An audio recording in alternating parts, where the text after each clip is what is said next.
नमस्कार, NDTV India में आपका बहुत बहुत स्वागत है। इस वक्त शाम के 4 बज गए हैं। मेरा नाम है अंकित त्यागी और वक्त हो चुका है सवाल इंडिया का। आज बात करेंगे राजस्थान के रण की। चुनाव प्रचार अब से अगर आप देखेंगे तो 5 बजे खत्म होना है, यानी कि अगर मैं समय देखूं तो अभी 4:01 हो रहा है। 39 मिनट बाद जो चुनाव प्रचार का शोर है, जो लाउड स्पीकर है, जो रैली है, जो रोड शो है, वो सब थम जाएंगे। उसके बाद 25 तारीख को राजस्थान को तय करना है कि 200 सीटों की विधानसभा में किसको बहुमत मिलता है, सरकार किसकी बनती है। राजस्थान में चुनाव प्रचार का आज आखिरी दिन है। प्रधानमंत्री नरेंद्र मोदी लगातार चौथे दिन राजस्थान में बीजेपी के लिए अपना चुनाव प्रचार करते नजर आए। साथ ही साथ अमित शाह, योगी आदित्यनाथ समेत बीजेपी के बड़े नेता आज आखिरी जोर लगाते दिखाई पड़े। कांग्रेस की तरफ से छत्तीसगढ़ के मुख्यमंत्री भूपेश बघेल, सचिन पायलट, अशोक गहलोत पूरा जोर लगाते नजर आए। प्रधानमंत्री मोदी ने राजस्थान के देवगढ़ में रैली कर अशोक गहलोत सरकार पर फिर से हमला बोला। उन्होंने कहा कि राजस्थान में अब कभी गहलोत सरकार नहीं बनेगी। ये प्रधानमंत्री लगातार अपने हर भाषण में कह रहे हैं। राजस्थान महिलाओं के खिलाफ अत्याचार में नंबर 1 है, ऐसा प्रधानमंत्री ने आरोप लगाया। प्रचार के आखिरी दिन मुख्यमंत्री गहलोत ने भी बीजेपी पर जमकर हमला किया। उन्होंने कहा कि लाल डायरी को लेकर जो आरोप लग रहे हैं, ईडी जो है वो केंद्र के पास है, सीबीआई केंद्र के पास है, क्यों नहीं जांच करा लेते। साथ ही साथ मुख्यमंत्री ने यह भी कहा कि बीजेपी बहुत ही हल्की राजनीति कर रही है। वहीं गृह मंत्री अमित शाह ने आज ताकत झोंकते हुए प्रचार के बाद एक प्रेस कॉन्फ्रेंस भी की और कांग्रेस सरकार पर तुष्टीकरण का आरोप लगाया। कुछ बोलते हैं, उसके बावजूद भी मैं कहता हूं, मैं कल जयपुर में रोड शो कर रहा था, कहीं पर कांग्रेस पार्टी के अध्यक्ष की फोटो नहीं दिखाई दी मुझे। गहलोत जी दिख रहे हैं, शाही परिवार के लोग दिख रहे हैं, हमारे खड़गे जी नहीं दिख रहे। क्यों भाई? क्या दलित मां के बेटे के साथ कांग्रेस पार्टी ये व्यवहार करती है? ये मैंने कल उठाया था मुद्दा। इस पर तो कांग्रेस के मुंह पर ताला लग गया, क्योंकि कांग्रेस को दलित की परवाह नहीं है। अभी हमने चीफ इंफॉर्मेशन कमिश्नर के रूप में एक दलित के बेटे को देश में पहली बार अध्यक्ष बनाया, तो उस कार्यक्रम में आने से कांग्रेस ने मना कर दिया। और अब खड़गे जी के साथ हो रहा है। अगर हिम्मत होती तो बोल देते, चुप हो जाते हैं। परिवारवाद, भ्रष्टाचार और तुष्टीकरण की राजनीति जो कांग्रेस ने इस 5 साल में राजस्थान में इसका परिचय दिया, इससे राजस्थान की जनता बहुत त्रस्त है। पूरी राजस्थान के हर कोने में जनता ने परिवर्तन का मूड बनाया हुआ है और हर क्षेत्र में विफल और नाकाम कांग्रेस सरकार को विदाई देने के लिए राजस्थान के लोगों ने अपना मन बना लिया है। मुद्दा लाल डायरी का मामला कौन उठा रहा है नहीं है। मैं गहलोत साहब को कहता हूं, लाल डायरी के मुद्दे को तो भाजपा के कार्यकर्ता वाचा दे रहे हैं। सवाल आपसे राजस्थान की जनता कर रही है कि क्या है लाल डायरी में, क्यों डर रहे हैं। आपके एमएलए ने ही इसको बाहर निकाला है, क्या जवाब देना नहीं बनता? ऊपर से सवाल कर रहे हैं। चले साहब, गहलोत साहब का तस्मा ही जाति का है, मैं कुछ नहीं कह सकता, मगर गहलोत साहब सचिन के लिए अच्छा 2 वाक्य बोल दे, इतना मेरा इनसे निवेदन है, अगर बोल सकते हैं तो। कौन सी लाल डायरी? ईडी इनके पास, इनकम टैक्स इनके पास। अगर लाल डायरी इनके पास है तो उस पर कार्रवाई क्या की? ये लोग एक्सपोज तो हो देश के अंदर कि तुम षड्यंत्रकारी बने हुए हो।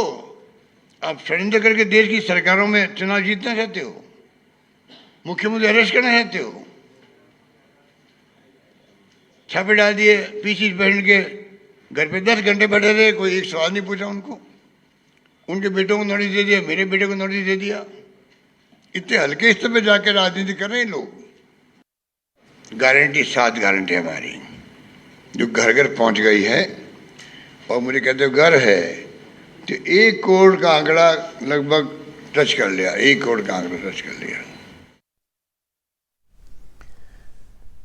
तो आपने देखा किस तरीके से चुनाव के आखिरी दिन, पूरा प्रचार के कम से कम आखिरी दिन, पूरा जोर लगाते हुए दोनों पॉलिटिकल पार्टी नजर आ रही है। राजस्थान एक कमाल का राज्य है। 1993 के बाद से लगातार यहां पर जो सत्ता है वो बदलती रही है। बीजेपी कांग्रेस की सत्ता यहां पर आती रही है। राजस्थान में अक्सर हमने देखा है कि जो पॉलिटिकल, कम से कम पिछले कुछ सालों में अगर आप देखें, पिछले 25 सालों में अगर आप देखें, तो पूरी राजनीति की जो धुरी है वो अशोक गहलोत, वसुंधरा राजे के आसपास घूमती रही। वसुंधरा राजे पिछले 5 साल में कम से कम ये मानना है कि थोड़ी साइडलाइन हो गई हैं। और क्या ये अशोक गहलोत के लिए अपने आप को रेलिवेंट रखने की सबसे बड़ी एक लड़ाई है, वो भी ये चुनाव तय करने वाला है। क्या क्या मुद्दे हावी होंगे, किस तरीके से इसको देखा जा रहा है, हमारे साथ इस पे बात करने के लिए विनोद अग्निहोत्री साहब जुड़ रहे हैं, कंसल्टिंग एडिटर हैं अमर उजाला के। हमारे साथ संजय सिंह जी भी जुड़ रहे हैं, वरिष्ठ पत्रकार हैं। मैं सबसे पहले विनोद जी आपके पास आना चाहता हूं और आपसे समझना चाहता हूं कि राजस्थान में जिस तरह का आप चुनाव प्रचार में अंत में, चाहे वो लाल डायरी हो, तुष्टीकरण, जो भी जमीन पर है, देखा जा रहा है कि कहीं ना कहीं एक पोलराइजेशन की कोशिश भी हो रही है। प्रधानमंत्री की सब रैलीज हों, चाहे अमित शाह जी हों, वो अपनी हर रैली में याद दिलाना भूलते नहीं है कि देखिए कन्हैया के साथ क्या हुआ था। ऐसा डर एक बैठाने की कोशिश की जा रही है।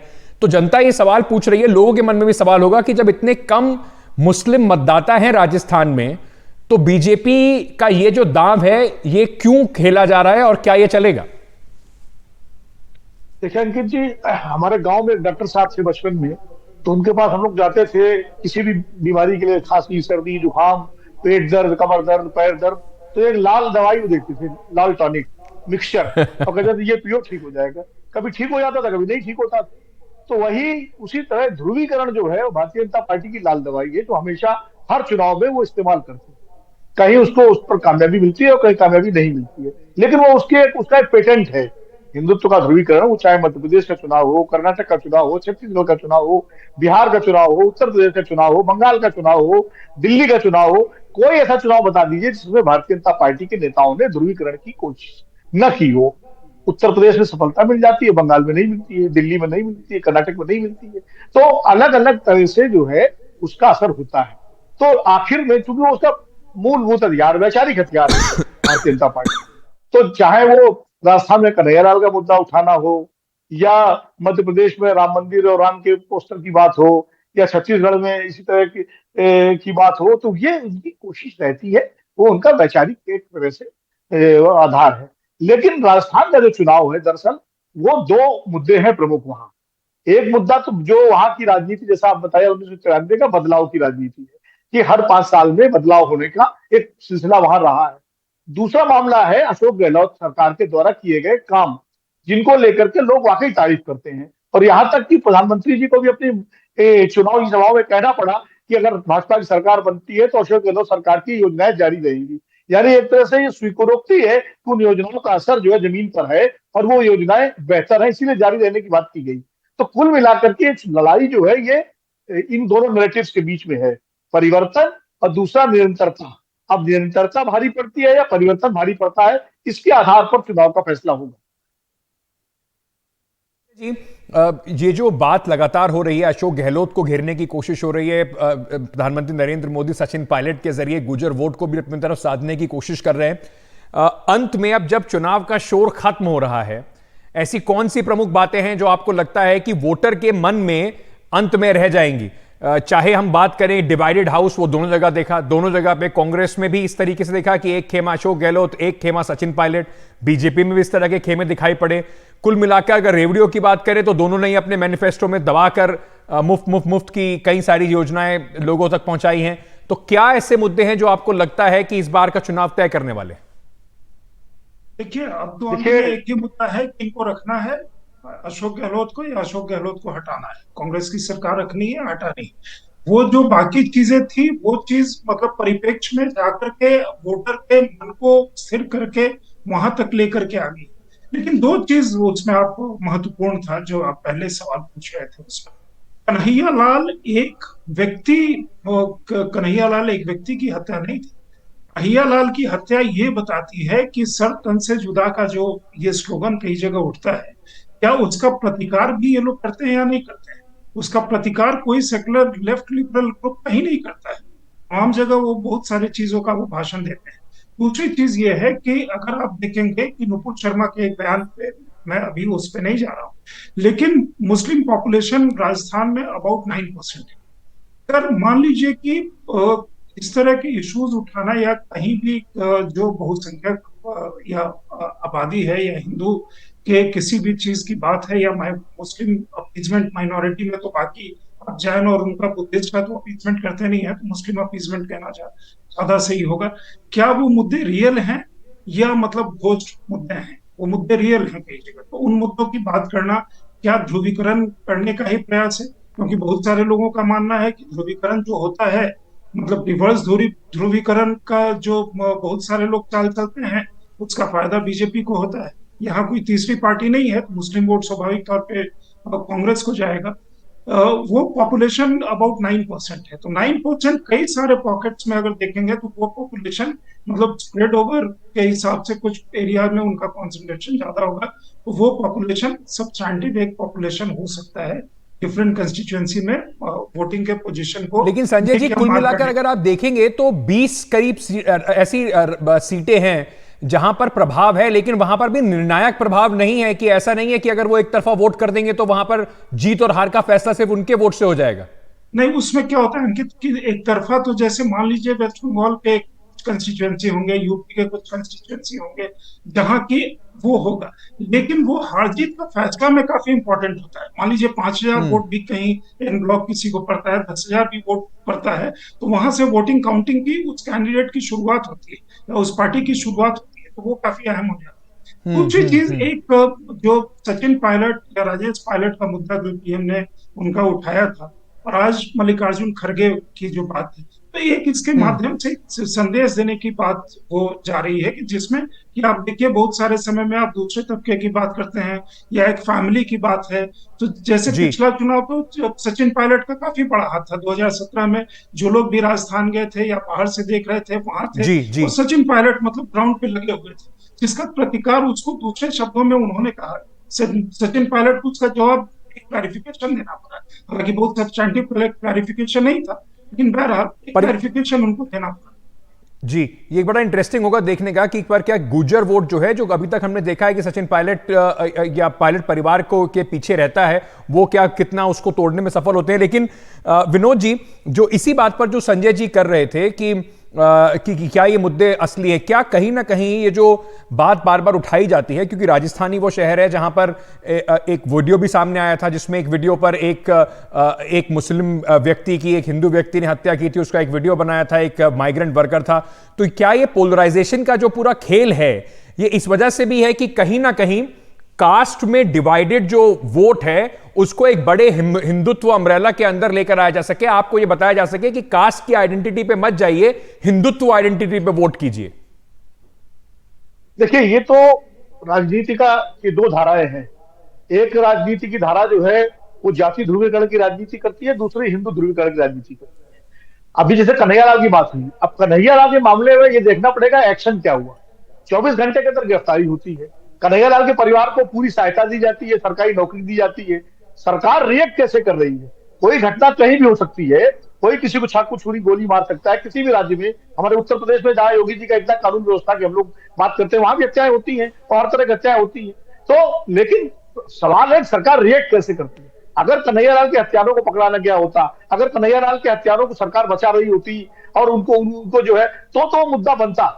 खाली नारा देने से किसी ने दे दिया और मुद्दा कैसे बनेगा? जब सरकार ने तुरंत कार्यवाही की और सारे और जो नामजद उसमें हुए उस मामले में, कन्हैयालाल वाले मामले में, उनका संबंध किस पार्टी से था ये भी सामने आ गया। खड़गे जी वाला मुद्दा प्रधानमंत्री जी ने उठाया, खड़गे जी तो लगातार राजस्थान में प्रचार कर रहे हैं, रोज उनकी सभाएं हो रही हैं, सबको मालूम है। अब इसमें क्या है? प्रधानमंत्री जी कह रहे ठीक है, राजेश पायलट लड़े थे चुनाव सीताराम केसरी के खिलाफ, सोनिया गांधी के खिलाफ तो जितेंद्र प्रसाद चुनाव लड़े थे, तो राजेश पायलट का विक्टिमाइज हुए कांग्रेस में, ये तो हम सबको मालूम। संजय जी भी इतने पुराने हम लोग कवर करते रहे। राजेश पायलट की सड़क दुर्घटना में मृत्यु हुई, उसके पहले कांग्रेस में बहुत पावरफुल थे, वर्किंग कमेटी में थे, सब कुछ था। और राजेश पायलट के बाद सचिन पायलट को सारी प्रोविडेंस दी गई। जितिन प्रसाद के बाद जितेंद्र प्रसाद जी के बेटे जितिन प्रसाद को दी गई सारी प्रमुखता, सिंधिया जी को दी जी। गई। तो ये ठीक है, राजनीति में आरोप प्रत्यारोप लगते हैं, बीजेपी वाले भी लगा रहे हैं, कांग्रेस वाले भी लगा रहे हैं, वो भी लगा रहे हैं, आज अशोक गहलोत ने भी तमाम सारी बातें कह दी।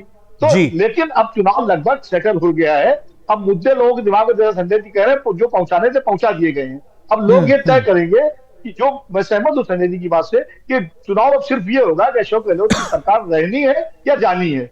तो जो जाने के पक्ष में होंगे वो बीजेपी के लिए वोट करेंगे, जो रखने के पक्ष में होंगे वो कांग्रेस के लिए वोट करेंगे। क्योंकि यानी कुल कि जो मिलाकर के आपने हाँ, बात कहीं कहीं जो आपने बात पहले कही थी पार्टियों से बागी लड़ कि रहे हैं, निरंतरता, वो भी चुनाव में कुछ डालेंगे। निरंतरता वर्सेस रिवाज का इस बार जो है वो देखना होगा कि भाई लोग क्या उसमें चाह रहे हैं। पर संजय जी, मैं एक सवाल आपसे ये पूछना चाह रहा था कि सीधे सीधे अगर मुद्दों पे बात करें, अशोक गहलोत ने पिछले 6-8 महीने में काफी सारी योजनाओं को लॉन्च किया, महंगाई राहत कैंप हो, महिलाओं को फोन देने का बात की जा रही हो, 400 रुपए में सिलेंडर की बात हो रही हो, और साथ में चिरंजीवी योजना की। तो आपको लगता है कि क्या सिर्फ इसी मॉडल की वजह से ये चुनाव थोड़ा क्लोज हो सकता है, इंटरेस्टिंग हो सकता है, या फिर जो रिवाज रहा है कि देखिए अशोक गहलोत को 5 साल दे दिए, अब तो बीजेपी की बारी है?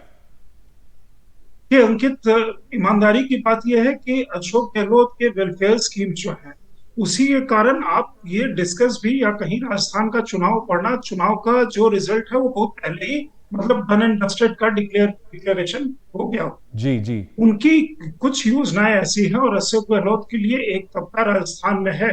राजस्थान में अगर आप जाकर के देखेंगे तो बहुत एक तबका है जो अशोक गहलोत, कांग्रेस से ज्यादा अशोक गहलोत, कांग्रेस के भी सपोर्टर्स हैं, वो गहलोत के सपोर्टर्स हैं। उसमें ये जो कारण है ना, उनकी वेलफेयर स्कीम्स, वो उसके कारण उनकी एक लोकप्रियता है। इधर कुछ जो आप पिछले कुछ महीनों में देखिएगा तो उनके जो अनाउंसमेंट का स्पीड था, वो स्पीड पे उन्होंने पेडल पे, जो कहते हैं ना, 5th गियर में लगा करके पूरा उन्होंने पेडल प्रेस कर दिया।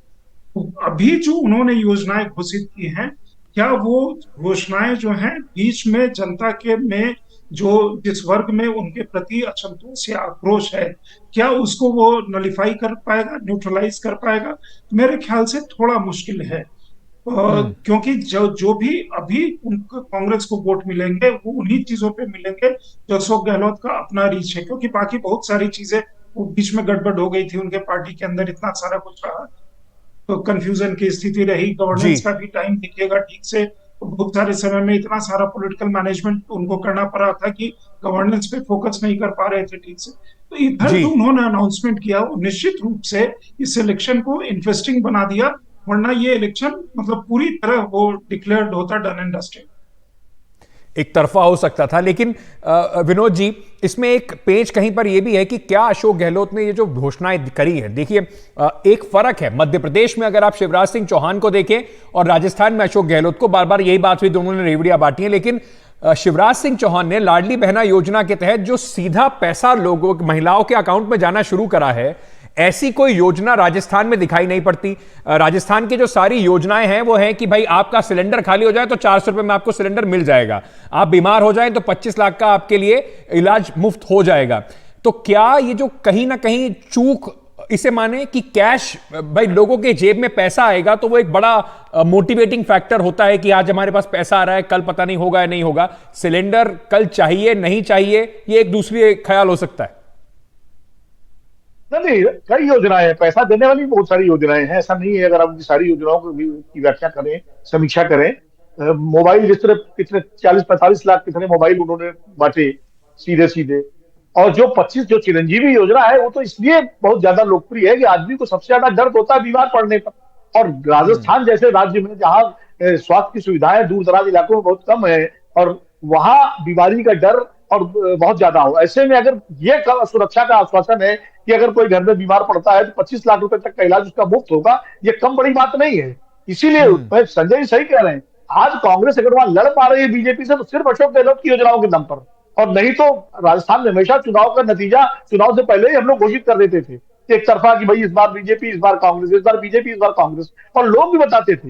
लेकिन अब लोग, जैसे आप बात करिए, हमारे भी संवाददाता वहां घूम रहे हैं, वो उनसे बात करिए तो वो यही कहते हैं कि सर लोगों से बात करो तो लोग दुविधा में हैं कि एक तरफ रिवाज सरकार बदलने का, दूसरी तरफ अशोक गहलोत की योजनाएं जिनसे उनको फायदा मिला है और 7 गारंटियां, तो बात बिल्कुल कांग्रेस पार्टी वहां नहीं है, वहां कांग्रेस अशोक गहलोत का मतलब कांग्रेस पार्टी है। अब ये कांग्रेस आला कमान को अच्छा लगे या बुरा लगे ये अलग बात है, लेकिन आज की तारीख में राजस्थान में कांग्रेस का मतलब अशोक गहलोत है, और जो लड़ाई है वो अशोक गहलोत बनाम बीजेपी है।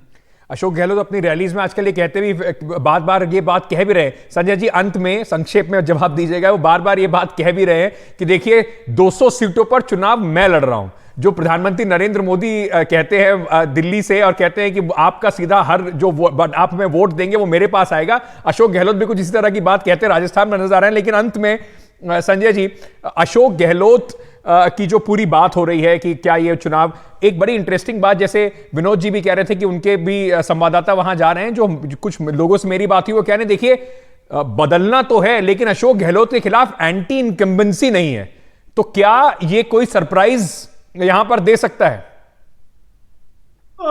थोड़ा मुश्किल है सरप्राइज इन द सेंस कि अशोक गहलोत रिपीट हो। गहलोत साहब जो कह रहे हैं, देखिए दो चीज वो कह रहे हैं, एक तो कहते हैं कि मैं पद छोड़ना चाहता हूं लेकिन पद मुझे नहीं छोड़, तो वो अपने आप में बड़ा इंटरेस्टिंग है। तो दूसरी चीज ये है कि अब ये कह रहे हैं वो सही है, वो मोदी का मॉडल था जो वो गुजरात में कहते थे और अब पार्लियामेंट्री इलेक्शन में कहते हैं।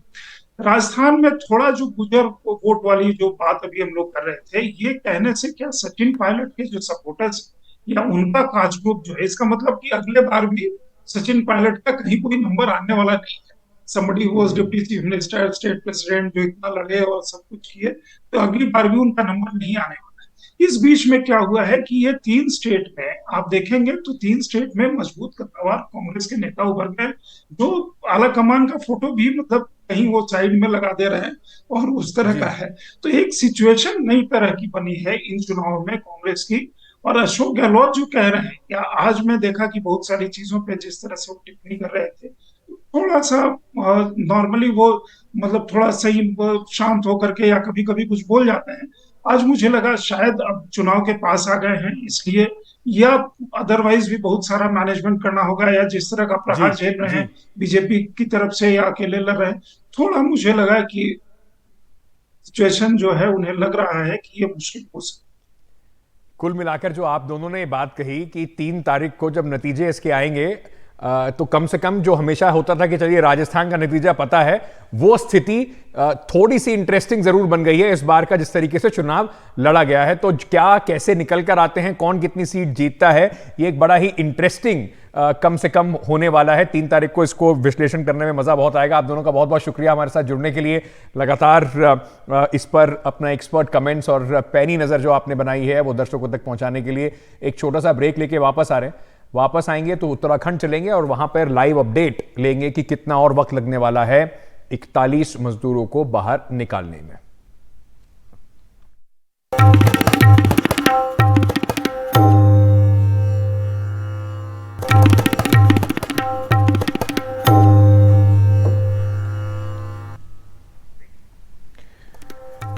सुरंग जो सिलक्यारा में है, जहां उत्तरकाशी में 41 मजदूर पिछले 12 दिनों से फंसे हुए हैं, वहां पर सुबह से ही उम्मीद लगाई जा रही है, अच्छी खबर की उम्मीद लगाई जा रही है। क्या अभी की सिचुएशन है जरा वो आपको बताते हैं।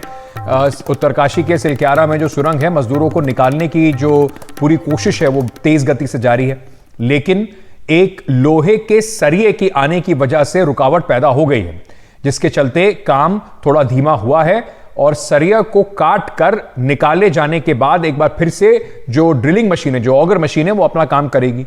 12 दिनों से 41 मजदूर यहां पर फंसे हुए हैं, उन्हें सुरक्षित निकालने के लिए हर मुमकिन कोशिश की जा रही है। रात भर ऑगर मशीन ने खुदाई की, मलबे का अब सिर्फ 12 मीटर का हिस्सा जो है वो ही बचा है, जो कुछ घंटे में पूरा हो सकता है इस बाधा को पार करने के बाद।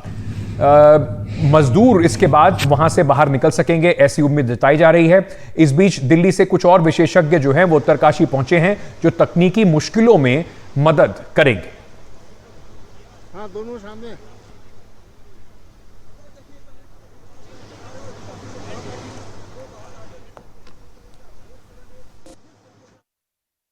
फासले काफी परसों रात से काफी फासला अंदर बढ़ चुका है।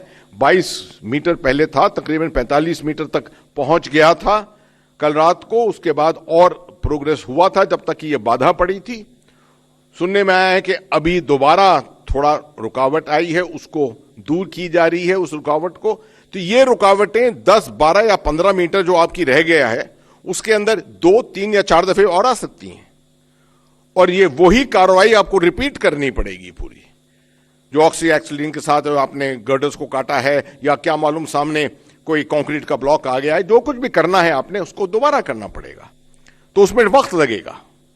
तो इसलिए ये ऑपरेशन जो है डिले होता रहेगा, मगर सरकार की तरफ से जो बाकी दिशाओं से कोशिशें होंगी उनमें कोई बाधा नहीं आएगी। तो ये जो बाधा है उसकी बात कही जा रही है कि जैसे ये निकलेगी उसके बाद बहुत जल्दी मजदूरों तक पहुंचा जा सकता है। उम्मीद लगाई जा रही है कि आज शाम या कल सुबह तक मजदूरों को सुरक्षित निकाल लिया जाएगा।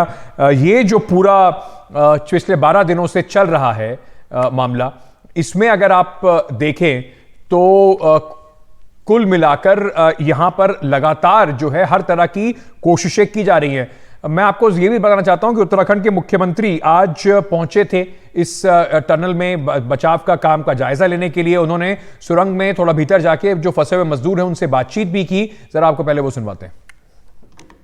हाँ, गब्बर सिंह जी, मैं पुष्कर सिंह धामी बोल रहा हूँ। राम राम, कैसे हैं आप लोग?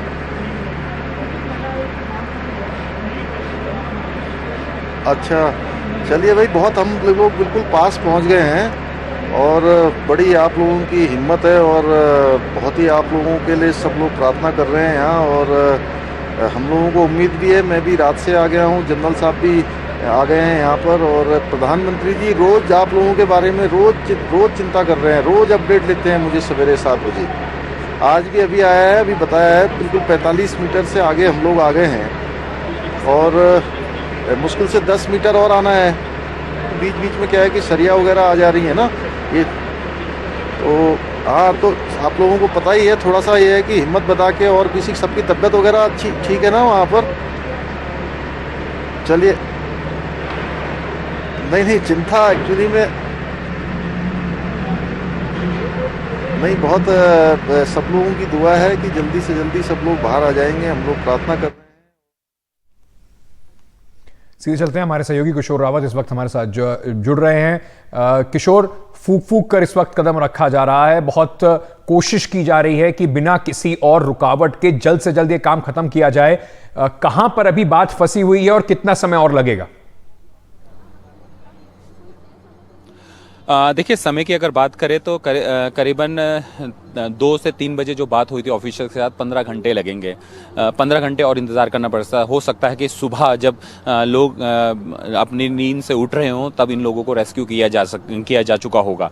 लगातार ऑपरेशन चल रहा है क्योंकि अब जो समय है वो एक एक पल ध्यानपूर्वक धैर्य से काम किया जा रहा है। एक और चीज़ सबसे बड़ी बात है, सब चीज़ों का यहाँ पर मदद मांगी जा रही है, चाहे वो टेक्नोलॉजी है, चाहे वो सलाह है, चाहे एक्सपर्ट्स है। यहाँ पर भगवान के भी दर्शन, भगवान से भी उम्मीदें की जा रही है। और अगर मैं, क्योंकि अभी एक परंपरा होती है कि जब भगवान बाहर निकलते तो डोली के रूप में आते हैं, क्योंकि ये थोड़ा सा मैं आपको बताना चाहूँगा। अभी यहाँ पर देख सकते हैं कि पूरे टनल्स में यहाँ पर पूजा की गई है और यहाँ पर एक डोली लाई है जो यहाँ पे स्थानीय देवता है बौगनाथ, उनकी डोली लाई गई है और वो पूरी तरह से यहाँ पर तमाम जो लोग हैं वो उन्होंने यहाँ पे दर्शन किए, भगवान ने वहाँ पर आके उनको आशीर्वाद दिया है और डोली के रूप में आशीर्वाद दिया, और लोगों ने यही प्रे किया है कि वो जो लोग अंदर है अब भगवान कम से कम दया दिखाएं और वो लोग बाहर आए। वीके सिंह खुद मौजूद थे, सबसे बड़ी बात, केंद्रीय राज्य मंत्री वीके सिंह खुद यहाँ मौजूद थे और उस डोली के साथ थे, और धीरे धीरे सब लोग यही प्रे कर रहे हैं कि वो लोग जल्द बाहर आएँ। यहाँ पर टेक्नोलॉजी का सहारा लिया जा रहा है, यहाँ पर तकनीक का सहारा लिया जा रहा है, यहाँ पर ऊपर वाले से यानी भगवान से प्रार्थना की जा रही है। सबसे बड़ी बात है कि 8 पाइप जा चुके हैं, 2 पाइप यानी 6-6 मीटर की अगर बात करें 12 मीटर बहुत ही महत्वपूर्ण है। पूरे अगर पाइप की चेन की बात करें तो लगभग 60 मीटर लगना है और 60 मीटर जाना है, यानी 10 पाइप लगने 6-6 मीटर के। तो ये वो समय है जब बहुत ही नाजुक तरीके से हर काम करना है। एक्सपर्ट्स की टीम के तहत इस वक्त बहुत काम किया जा रहा है। उनको जानते हैं कि अगर इस वक्त हमने कोई चूक की तो ऑपरेशन पे पानी फिर सकता है, और वो ऐसा नहीं चाहेंगे। और क्योंकि उनकी मेहनत लगी हुई है, लंबे समय से उन्होंने इस बात का इंतजार किया है कि कब वो बाहर आए, तो ये सारी प्रक्रियाएं चल रही है। इसके अलावा जो बाहर की प्रक्रिया है, जब वो बाहर आ जाएंगे उसके बाद की प्रक्रिया की बात करें तो जो हेल्थ है, तमाम जो मेडिकल फैसिलिटीज़ है वो भी तैयार पे रखी गई है। एम्बुलेंस का काफिला रखा गया है, 41 एम्बुलेंस का काफिला रखा गया है, स्टैंड बाय पे बाहर रखी गई है कि कोई भी सूरत हो तुरंत पहुंचे और उन लोगों को ले जाएं। इसके अलावा एनडीआरएफ यहाँ पे तैयार है, एसडीआरएफ तैयार है, आईटीबीपी यहाँ पर मोर्चा संभाले हुए, उत्तराखंड पुलिस यहाँ पे मोर्चा संभाले हुए है, डिजास्टर मैनेजमेंट के अधिकारी। तो अब टाइम यानी पल पल जो है वो बढ़ता जा रहा है, हम उनके करीब जा रहे हैं, और वो तस्वीर, शायद वो पल और वो खबर सुनने के लिए देश और दुनिया के लोग और खासकर उनके परिजन इस बात का इंतजार कर रहे हैं कि एक अंदर से खबर आए और ये कहा जाए कि हम पाइप उन तक पहुंचा चुके हैं, और अब ऐसे में हमने संपर्क कर लिया है और अब हम उनको निकाल रहे हैं। जी किशोर, बहुत बहुत शुक्रिया हमारे साथ जुड़ने के लिए। चलिए आगे बढ़ते हैं, और इस वक्त एक ब्रेकिंग न्यूज आ रही है। कांग्रेस नेता राहुल गांधी को चुनाव आयोग की तरफ से एक नोटिस मिला है। पनौती, जो प्रधानमंत्री नरेंद्र मोदी को लेकर एक बयान दिया गया था, पनौती वाले बयान को लेकर यह नोटिस भेजा गया है, और कहा गया है कि 6 बजे 25 तारीख तक उनको इसका जवाब देना है। आपको बता दें कि भारतीय जनता पार्टी ने राहुल गांधी के खिलाफ शिकायत की थी, कल ये शिकायत हुई थी, और आज इलेक्शन कमीशन ने राहुल गांधी को नोटिस जारी करके उनका जवाब मांगा है। हमारे सहयोगी अखिलेश शर्मा इस वक्त हमारे साथ जुड़ रहे हैं। अखिलेश जी, भारतीय जनता पार्टी ने कल इसके ऊपर शिकायत की थी, आज इलेक्शन कमीशन की तरफ से राहुल गांधी को नोटिस भी दिया गया। क्या एक्शन हो सकता है, और इसको राजनीतिक तौर पर और खास तौर से इस इलेक्शन कमीशन के तौर पर आगे क्या प्रक्रिया होगी? चुनाव आयोग के सामने कल बीजेपी ने दरख्वास्त दी थी, कहा था कि 22 नवंबर को बाड़मेर में एक रैली में राहुल गांधी ने कई गंभीर जो टिप्पणियां हैं वो प्रधानमंत्री नरेंद्र मोदी को लेकर की थी, और ये व्यक्तिगत टिप्पणियां थी जिसमें जयपत्र से लेकर के पनौती तक की बातें पीएम मोदी के बारे में राहुल गांधी ने कही थी। और बीजेपी ने कहा था कि इस मामले में चुनाव आयोग को संज्ञान लेना चाहिए। इसमें सुप्रीम कोर्ट के कुछ फैसलों का भी हवाला दिया गया था। साथ ही जो चुनाव आयोग की ओर से आदर्श आचार संहिता जारी की जाती है हर चुनाव से पहले, उसका भी हवाला दिया गया था, जिसमें यह साफ तौर पर निर्देश दिया गया है कि किसी भी तरह से कोई व्यक्तिगत टिप्पणी या किसी की मानहानि चुनाव प्रचार के दौरान नहीं की जानी चाहिए।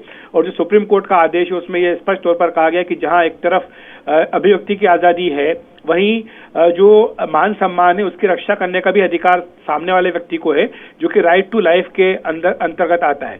तो चुनाव आयोग ने ये सारी बातें इसमें कही हैं नोटिस देते हुए राहुल गांधी को, और ये कहा है कि वो कारण बताओ नोटिस उनको जारी किया गया कि अगर वो 25 नवंबर तक शाम 6 बजे तक जवाब दें और बताएं कि क्यों ना उनके खिलाफ आदर्श आचार संहिता के उल्लंघन को लेकर कार्रवाई शुरू की जाए, और इसके लिए उनको नोटिस जारी कर दिया गया है। आपको बताएं कि ये जो पूरा मामला था, इसको लेकर के एक दूसरी शिकायत भी बीजेपी की ओर से की गई थी, वो कांग्रेस अध्यक्ष मल्लिकार्जुन खड़गे को लेकर थी, और जिसमें उन्होंने ये आरोप लगाया था कि जब गुजरात के मुख्यमंत्री थे नरेंद्र मोदी, तब उन्होंने खुद ही अपनी जाति को ओबीसी में शामिल कर लिया था। बीजेपी ने इसके बारे में भी चुनाव आयोग को शिकायत की है। तो बीजेपी ने चुनाव आयोग का दरवाजा खटखटाया है, और चुनाव आयोग ने उनकी शिकायत पर राहुल गांधी को यह नोटिस जारी करके उनसे पूछा है कि उनके खिलाफ कार्रवाई क्यों ना की जाए। राहुल गांधी को 25 तारीख 6 बजे तक का समय दिया गया है। पनौती और जो जेब कतरा, इस तरह की जो बातें कही गई थी, उसको लेकर बीजेपी ने आपत्ति जताई थी। छोटा सा एक ब्रेक ले रहे हैं, ब्रेक लेके वापस आए।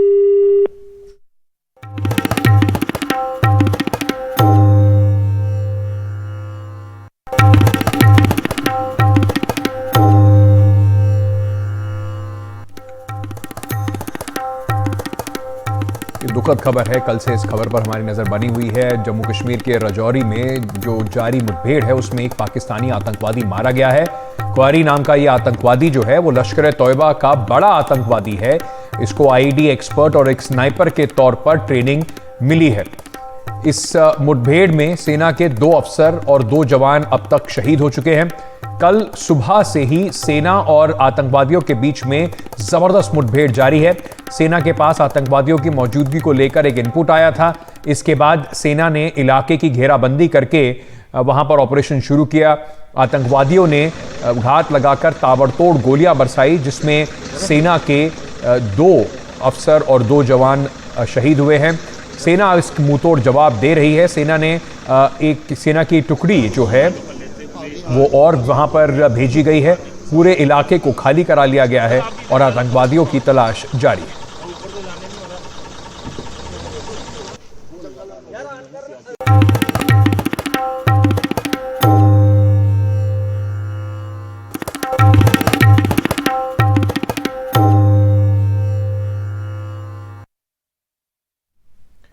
दुनिया भर में डीप फेक टेंशन बना हुआ है। इससे निपटने के लिए केंद्र सरकार अलर्ट मोड में है। इसी वजह से सरकार ने डीप फेक से होने वाले गंभीर जोखिम पर चर्चा की है। आज गूगल, फेसबुक, यूट्यूब समेत सोशल मीडिया प्लेटफॉर्म के साथ बैठक हुई। हाल ही में एक्ट्रेस रश्मिका मंदाना का डीप फेक वीडियो जो है वो सामने आया था। इसके बाद इस संकट पे सबका ध्यान खिंचा। सरकार डीपफेक के खिलाफ नियम बनाने जा रही है। बैठक के बाद आईटी मंत्री अश्विनी वैष्णव ने बताया कि लोकतंत्र के लिए ये एक नया खतरा है, लोगों का भरोसा बढ़ाना होगा। बैठक में 4 मुद्दों पर सहमति बनी है। डीपफेक की जांच कैसे करें, इसके वायरल होने से कैसे रोका जाए, रिपोर्टिंग मैकेनिज्म को कैसे मजबूत किया जाए और जागरूकता बढ़ाने को लेकर भी कैसे काम करें। 4 चीजों पे एक साथ मिलके काम करना पड़ेगा और जल्दी काम करना पड़ेगा। पहला है किसी भी डीप फेक को कैसे जांच करें, डिटेक्ट कैसे करें, जाने कैसे कि ये डीप फेक है। दूसरा, प्रिवेंट करने का कि एक तो डीप फेक को पोस्ट करने से प्रिवेंट कर सकते हैं क्या पहले, दूसरा उसको वायरल होने से प्रिवेंट कर सकते हैं क्या।